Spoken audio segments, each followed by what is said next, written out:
Hello, I'm Mrs. Morgan, one of the Deputy Headteachers here at St Joseph's, and I can't tell you how excited we are to welcome you all in September. St Joseph's is a very special place where staff, students and parents become a family community, supporting each other day by day. Our family community has become even stronger over the last year as a result of the pandemic. So please don't be anxious about starting in September. We are all friendly and everyone will help you to settle in no time at all. One of my main jobs is standards, which includes target setting, assessment, and ensuring standards are high so that every student in our care can reach their full potential.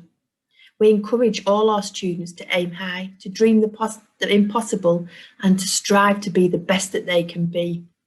I'm now going to share with you how we set aspirational targets and how you and your parents can monitor how much progress you are making and what to do if you feel like you're falling behind. So I'm going to talk to you about target setting, reports home, and progression scales. How do we set targets? We use Fisher Family Trust to set targets for the end of Year 11, who create targets based on probabilities based on the actual performance of students nationally with similar starting points. The Key Stage 2 scores are used as a starting point, and then we calculate an endpoint from this. But this year is slightly different because the Key Stage 2 scores are based upon teachers' assessment alone. We will be using CAP tests when students first arrived, and these are nothing to worry about. They simply test your ability, not your prior knowledge. And this will allow us to identify your strengths and any areas for development. It will also help us to tailor our teaching to ensure you make maximum progress. Teachers monitor and support every student to help them achieve their full potential. Your teachers have been given a target grade in every subject for the end of Year 11, and we map it back to expected achievement at the end of each year. We do not share these targets with students in Years 7 and 8 because we want you to focus on your learning and building skills and knowledge to support you in your exams later in school. We prefer to share with you whether you are working at expected, below expected, or above expected target in each subject area. Then provide you with feedback about what you can improve to get to the next stage in your learning. We find that this helps you to develop into an independent learner with a real love of learning. You will be put on a pathway which maps out the skills and knowledge that you need to learn in order to achieve that minimum target grade, and the pathways are blue, orange and purple. Your work will be assessed against your target grade, taking into account your classwork, homework and assessments. And you will be given lots of opportunities to improve your work in response to teacher feedback. Additional support in the form of intervention will be provided if we feel it's necessary to help you achieve your target grade. This is an example of a progression scale, and in each of your subjects you will be given a progression scale that maps out the skills and knowledge you need to learn in each subject to be on track to achieve your target grade at the end of Year 11.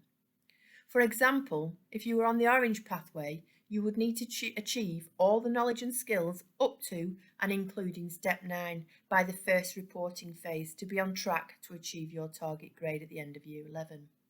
By report phase 2, you would need to achieve all the skills and knowledge up to and including Step 10.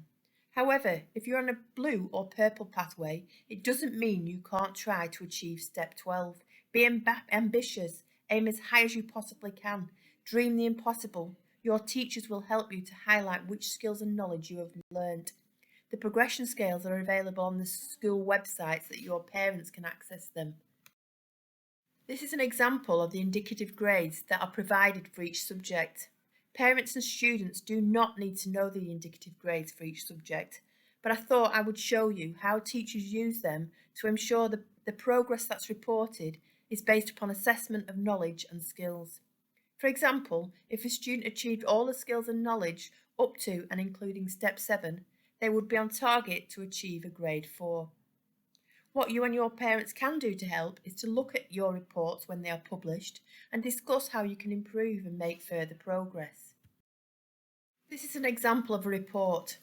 Teachers report whether you are making expected, below expected or above expected progress in each subject, using your classwork, homework, assessments and progression scales to help them arrive at their decision. You will also be given an attitude to learning score in each subject, which is the most influential factor in just how successful you will be, not only in school, but in life after St. Joseph's as well. The better your attitude to learning, the more successful you will be. I would suggest that every time you receive a report home, that you sit down with your parents and carers and discuss the progress you are making. Celebrate your strengths and commit to what you are going to do to strengthen your progress in any areas of the curriculum that it might be needed. These are the attitude to learning descriptors, and you should be aiming for ones in every single subject area. Aim high to be the best that you can be. I hope that this has given you a flavour of how your progress will be monitored and how you'll be supported in your learning. I also hope that it encourages you to aim high and dream beyond your wildest imagination to be the best that you can be when you start your journey with us here in September. Well, it's bye for now, and we really look forward to welcoming you in September.